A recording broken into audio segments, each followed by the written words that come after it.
जी नाज़रीन, थरपारकर ज़िले के समूरनि शहरनि में अॼु 5 ॾींहं आहे बरसात जो जेको सिलसिलो आहे उहो जारी आहे। उनजे करे थर जा जेके शहर आहिनि ख़ासि तौर ते मिठी, इस्लाम कोट ऐं डीपलो मुकमल तौर ते पाणी जे हेठि अची विया आहिनि। असां तव्हांखे फुटेज ॾेखारियूं पिया।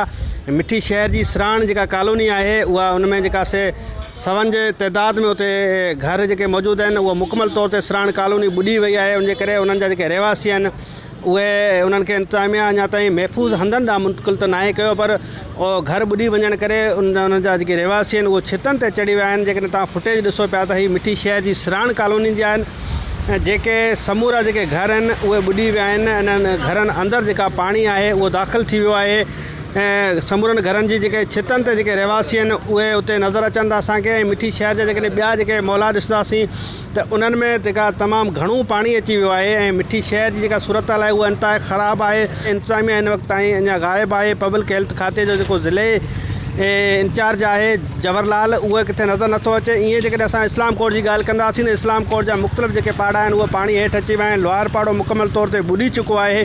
डीपले जी जेकॾहिं ॻाल्हि कंदासीं त डीपले जी सिविल अस्पताल आहे पाणी हेठि अची वई आहे। अलावाला चौक आहे उहो हिन वक़्तु तलाउ जो जेको ॾेख ॾेई रहियो आहे। कल्ह DC थरपारकर जेको डीपले जो विज़िट बि कयो, इंतिज़ामिया खे हिदायतूं कयूं हुयूं त पाणी जी निकाली जो बंदोबस्तु कयो वञे, पर पब्लिक हेल्थ खाते जी जेका इंतिहा घणी लापरवाही आहे। करोड़नि रुपयनि जी बजट हुजण जे बावजूदु उन्हनि को किथे कमु नाहे कयो ऐं शिकायतूं मिलनि पियूं। डीपले जो जेको टाउन चेयरमैन आहे 5 ॾींहं गुज़री विया आहिनि पर किथे को नज़र नथो अचे ऐं उहो जेका से घर ताईं ग़ाइबु आहे। शहरी जेके आहिनि उहे परेशान आहिनि, मुश्किल जेके हालतूं आहिनि उन्हनि खे मुंहुं ॾियनि पिया ऐं उन्हनि जा घर जेके ॿुॾी विया आहिनि उहे मैसूम पंहिंजा ॿार आहिनि उन्हनि खे हंजनि में खणी उहे जेका से भिटनि तरफ़ जेके उहे रुख करे रहिया आहिनि। ॿाराड़ी जे ॻोठनि जेके लिंक रोड वञनि था, लिंक जेके रस्ता वञनि था उहे मुकमल तौर ते टुटी विया आहिनि। उन्हनि जे करे सफ़री जेके सहूलियतूं आहिनि रहवासियुनि खे मिलण जे लाइ उहे जेका बंदि थी विया आहिनि। शहरनि जो तरफ़ जेके ईंदड़ रस्ता आहिनि उहे मुकमल तौर ते टुटी विया आहिनि। उहे मुकमल तौर ते शहरनि जो जेको से ॻोठनि ॾांहुं राब्तो आहे उहो कटिजी वियो आहे। सूरत हाल जेका इंतिहाई संगीन आहे ऐं इंतिज़ामिया हिन वक़्तु को बि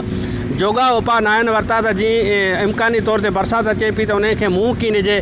समूरी सूरत हाल असां तव्हांखे ॾेखारीसीं। मिठी जी जेका सूरत हाल इंतिहाई ख़राबु आहे। मिठी मुकमल तौर ते ॿुॾी चुको आहे। उन सां गॾोगॾु ॿिया जेके शहर आहिनि मिठी, इस्लाम कोट, डीपलो, छाछरो हिन वक़्तु पाणी जी मुकमल तौर ते लपेट में अची चुका आहिनि। इंतिज़ामिया खे हंगामी बुनियादनि ते नोटिस वठण सां गॾोगॾु पाणी जी निकाली जेको बंदोबस्तु करणु घुरिजे। जेकॾहिं वधीक तेज़ बरसाति आई त हीअ समूरा जेके शहर आहिनि उहे ॿुॾल त अॻे ई आहिनि, मुकमल तौर ते ॿुॾी वेंदा ऐं हितां जा जेके रहवासी आहिनि उन्हनि जो जेको जानियूं आहिनि उहे बि हिन वक़्तु ख़तरे हेठि आहिनि। जी विज़िट कयो अवामी आवाज़ मीडिया ग्रुप जी वेबसाइट awamiawaz.pk।